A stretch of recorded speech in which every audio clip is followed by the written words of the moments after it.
भारतीय मनीषा में राजनीति का धर्म है, इसलिए महात्मा गांधी ने राज्य की कल्पना की थी। कैसा था राम का राज्य? एक आदर्श शासन व्यवस्था जहां सभी लोग सुख, समृद्धि और न्यायप्रिय थे। लोकतांत्रिक मूल्यों की रक्षा के लिए सब कुछ दांव पर लगा दिया जाता था और जीने का अधिकार, सुरक्षा, न्याय का अधिकार सभी को मिलता था। आज हमारे पास संविधान है जिस पर प्रभु श्री राम की सुंदर तस्वीर उकेरी गई है, जो संकेत करता है कि राम के राज जैसा यह देश चले, ऐसा संविधान में व्यवस्था भी निहित है और बाबा साहब ने की है। परंतु स्वतंत्रता के 75 वर्षों के बाद आज भी राम का राज्य मात्र कल्पना और नारों में ही दिखाई पड़ता है। रावण की लंका जैसे शासन के भांति स्वतंत्रता बाद इस देश को चलाया गया, जहां परिवारवाद, भ्रष्टाचार, संवेदनहीनता, तुष्टीकरण की पराकाष्ठा देखने को मिली। यूं कहे नेताओं ने व्यक्तिगत लाभ के लिए देश की कमर ही तोड़ दी। लखनऊ के एक अनपढ़ शायर हैं रफीक शादानी।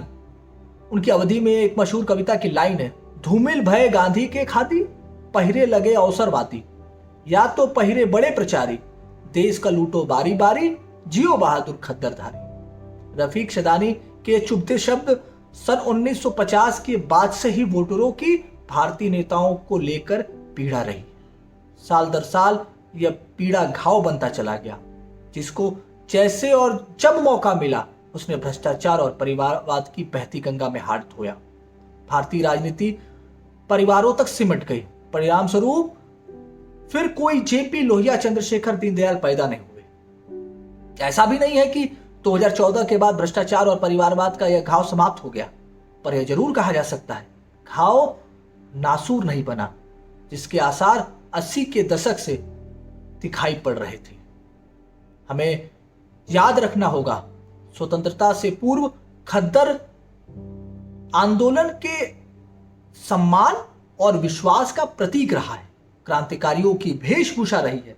यह केवल शरीर पर पड़ा एक कपड़ा नहीं है, बल्कि संघर्षों और बलिदानों का प्रतीक है।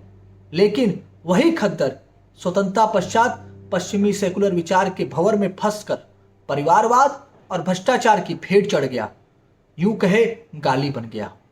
यह नेताओं को सोचना होगा कि सम्मान का प्रतीक खद्दर क्यों और कैसे दलालों के भेष में नेता बनकर बिक गया।